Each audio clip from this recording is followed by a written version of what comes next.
On top of it, there is this ethical belief, and it's right, it's correct, that the customer is gotten and he must be serviced good. Of course he must be.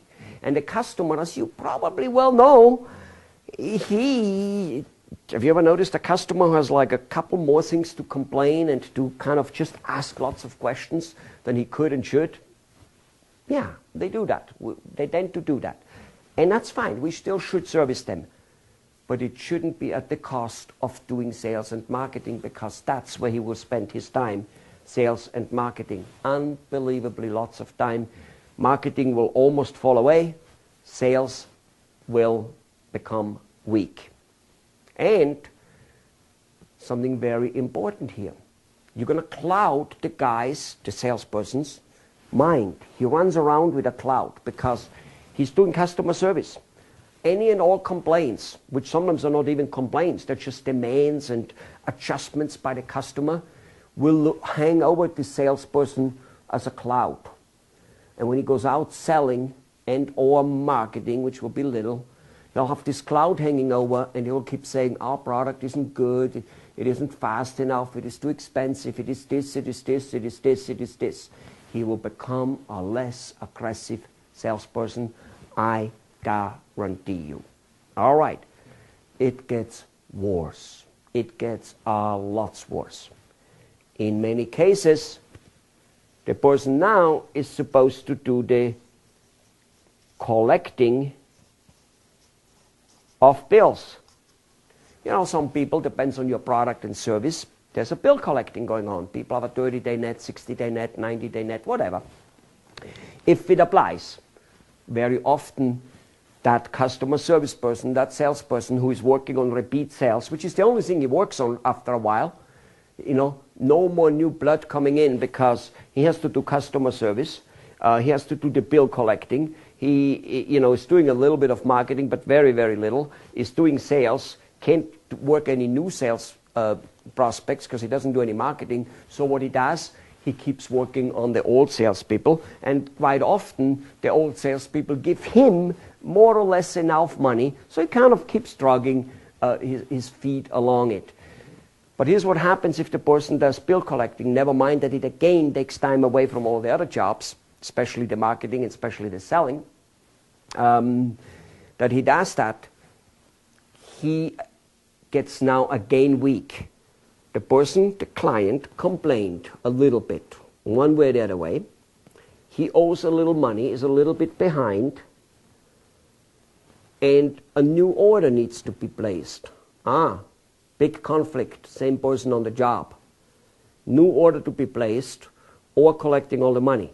The salesperson goes, well, if I collect all the money by force and tell him gotta pay up, he might not place the new order. That may be even worse. So let's do some compromise at least. Collect a little bit, get the new order. And your cash flow problem starts coming. And he becomes weak in terms of selling for full price. Why? Because he heard all the problems. And this becomes weak. In fact, the salesperson will believe that because the customer is behind in the billing a little bit, that he has no money, and the only way for him to buy something new is if we make it as cheap as possible. Ladies and gentlemen, business owners, you're setting yourself up for one big, hard struggle of ever really going ahead if you do not separate the jobs. On top of it, it doesn't even calculate in the fact that marketing, even though it means a bubbly, outgoing person, and so does it for sales, are two different sets of knowledges. So is the customer service, and so is the bill collecting. Okay?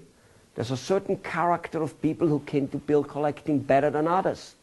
There's a certain character of people for customer service, and they might have more technical knowledge. They should usually, but depends on what it is. They might need that.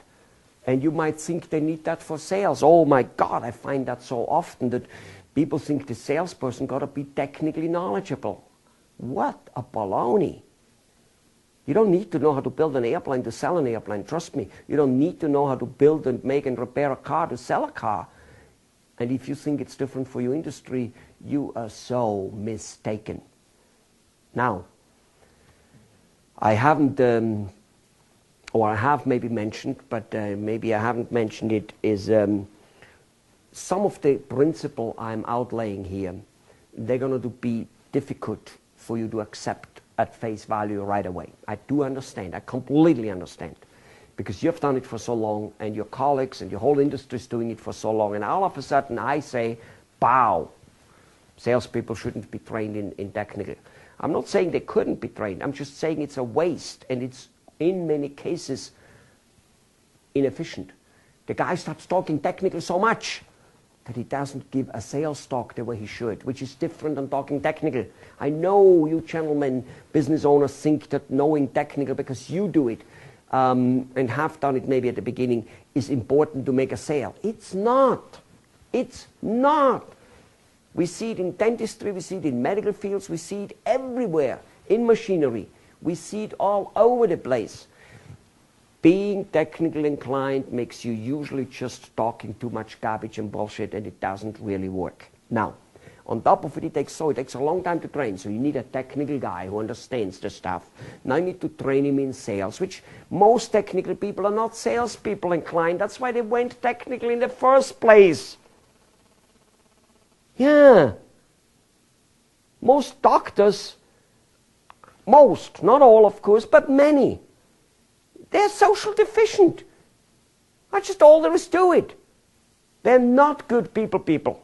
They couldn't explain a root canal or a cold in normal terms if you hit them over the head with it. They think that the technical, clinical terms they learn, that's what the public understands, and they can't talk in another way. Yeah? They're too smart for their own good. And most of the time it is the receptionist or some other treatment plan presenter who presents their treatment, and should be. Okay? Now, that's a good example, and there are many other examples like that. So the point of this whole is, why train a person in 4 different jobs? It takes a long time to train him up, and now you created a monster, literally. You created one person who can possibly not be lost. He's the customer service. He knows the customers. If we get him away from customer service, then, oh my God, we will lose customers. If we get him away from the prospects, then they will not ever buy anymore. All baloney.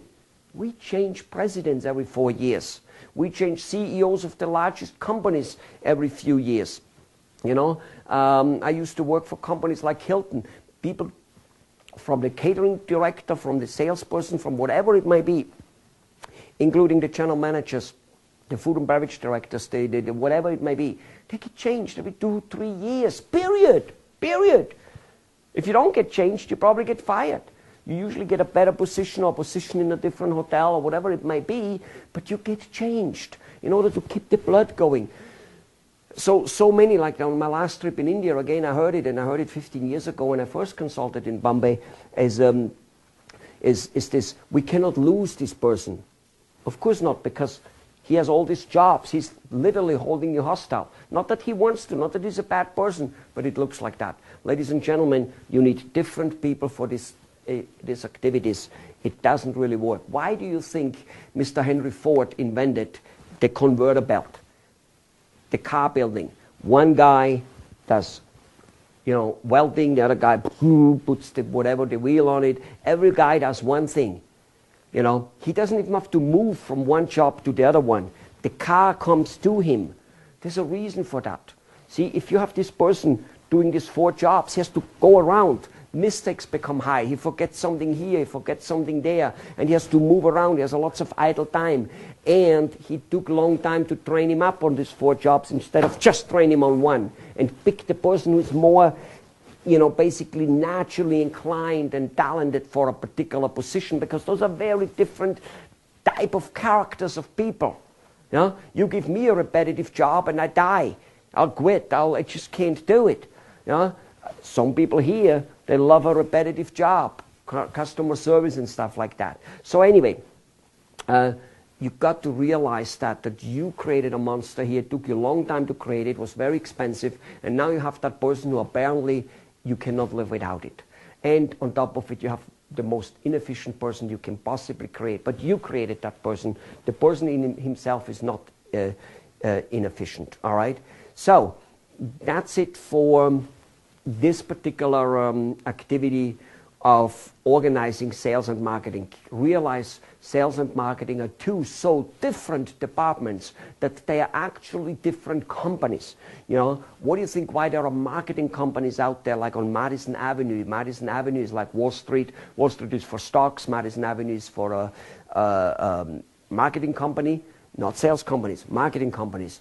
Saks Fifth Avenue is for fashion or something like that. So that's where all the businesses gather. People on Madison Avenue can and will market any and all companies.